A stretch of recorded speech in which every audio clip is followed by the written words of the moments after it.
Right, we're starting with basketball this morning. Good morning. I'm Cecilia Morogbe. Scotty Nanji is in the house with me. Good morning. Thank you very much. You're welcome to the show. Thank you. Okay, we're starting with what is happening with the women's basketball. Of course, we know they're preparing for the Afro Basketball Championship. And of course, as a current winner, but at the end of the day, Nigeria is ranked 6th presently now. What is happening in camp and how is the training and all the preparations? How is it going to be like?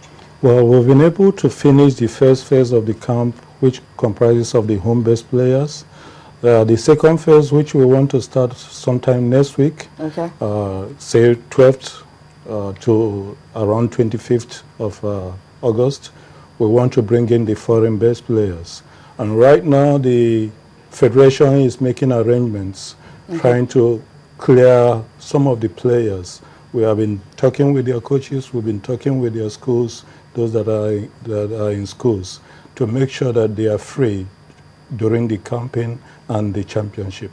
Okay, we knew that for the time where the team Nigeria in Maputo, that was when they had effects. You were in charge of the team at that time. No, I was the assistant coach. Yes. And the reason we were brought back is to actually see how we can regain that position we were at that time and all that. So how are you preparing to get this? Because if you check some of the girls, you said you were going to talk about some of the guests that were at the 2011 AfroBasket. Some of the guests will also be in this one. Now, we learned that some of the girls, some of them, their school will be starting. And, of course, how will NBBF and, of course, you as a person be able to talk with these girls to allow the school to release them for them to play these games? Well, the core players that were in the old team are not in this. Okay, so we are going to have the likes of Rashidat and Ndidi Mandu and all that. We're not going to see them. No, you are going to see. Yes, there are very few of them. Okay, very few of them. Okay. Yes, that you are going to get, and those that are there that are still going to come are the young ones. Okay. We are trying to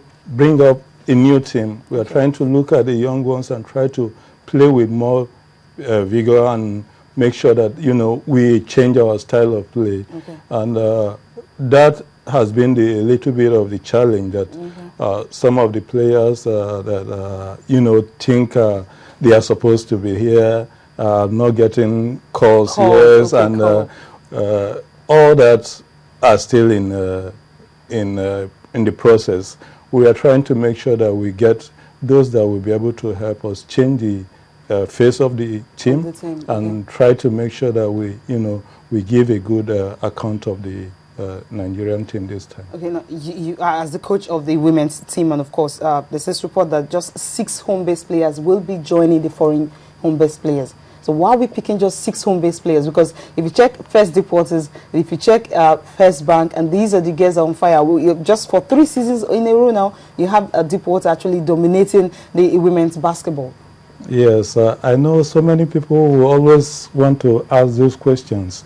But they don't ask, why are our players living here to play outside? And some of them because they have more, not only scholarship, they have more engagement over there. They play more competitions. Games, and we are going to meet people that are playing in Europe. We are going to meet people that are playing WNBA. Okay. And if we just say that you're going to just carry the core of your local-based players to make the team, you will be falling short.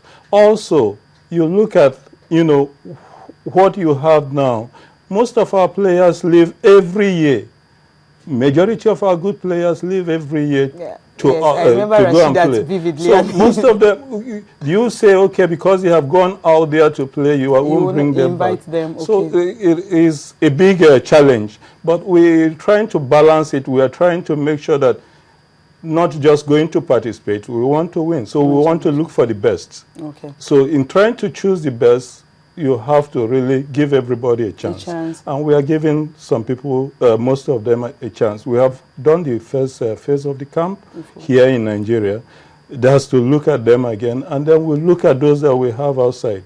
So it's not like all those that are coming from outside are going to make it. They're also going to face the same scrutiny. Yes. They will try to make sure that, we are going to select those that will represent the country and make sure that we put a good face in the next championship. Now, looking at the fact that you're going to be playing 3 friendlies in Lagos, who are the teams we're looking at that the national team will be playing against? Well, we are looking at, because Deep Waters, like you called, are going to also be preparing for their Continental Club Championship.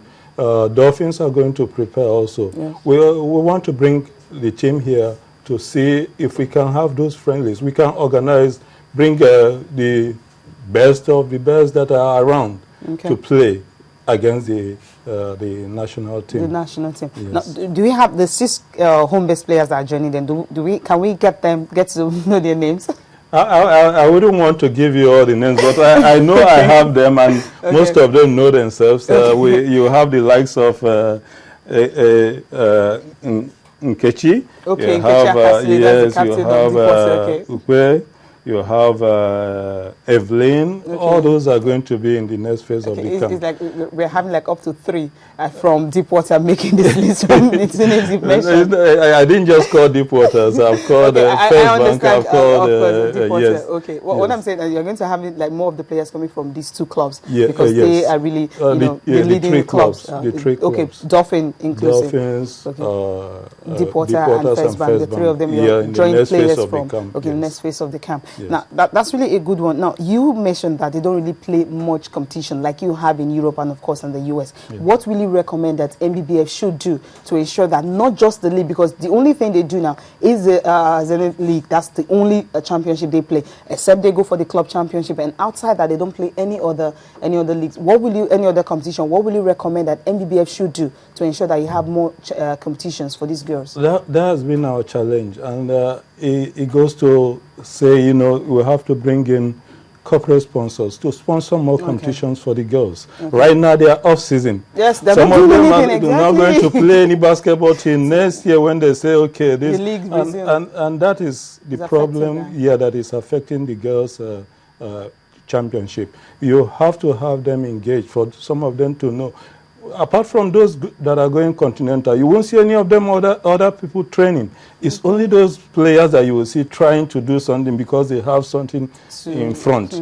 But if not, you will just see that they are off. Okay. And that they won't come back to basketball till next season. So we are looking forward to seeing more corporate sponsors to sponsor more competition for the ladies so that we will be able to engage them positively. So until the MBBF gets sponsor, no competition for the ladies? Well, that is because a championship involves money. Exactly, I know that. And the only way we can get that now is from the sponsors. That's going to be a tall one. Okay, okay, let me just ask you a few questions that had to do with D Tigers. They're also preparing for the FIBA Championship and all that. And of course, we knew what happened at the Olympics where US actually had a shooting practice, so to speak, with Team Nigeria. But at the end of the day, we were able to at least get some players out of there. What is happening with the D Tigers currently? Well, before I answer anything, I want to go back to that. You have to have a positive side of that team. Of the champ. Okay. The team that went out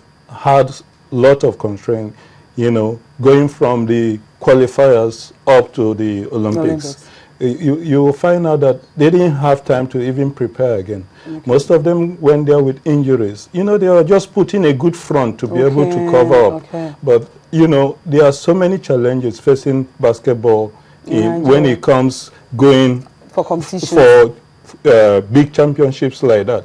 We need more medical conditions. We need more players to be, put together. And all those things are challenges that we are facing that when, you see everybody looks at. But the positive side of it is that we have been able to get those players. Okay. And this time we are not, it was easier to just bring them together and take them to another, and, prepare the team. But at first, they were all new players. Every time we go for competition, we are going with new players. Exactly. We don't really have the first 12 players you can really pick and say, this is the national team. So those are some of the positive side we have to look, because most of those that are in that competition are going to be in the next one. Okay. And I guess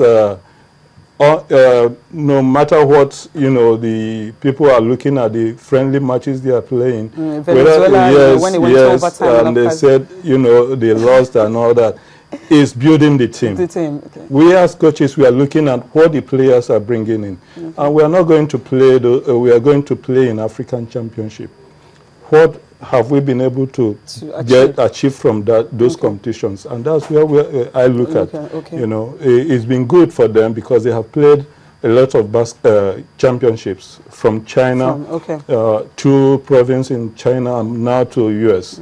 Before they get to Cote d'Ivoire, they will be ready, I think. Okay, of course, and we also hope that the women's team will be ready also. That we are doing now. We are trying to, you know, do most of the time the men overshadow, exactly. You know. So, but we are preparing behind the scene to make sure that we get all these players ready for the championship. Yes. Yeah, thank you very much, sir, for coming on the show.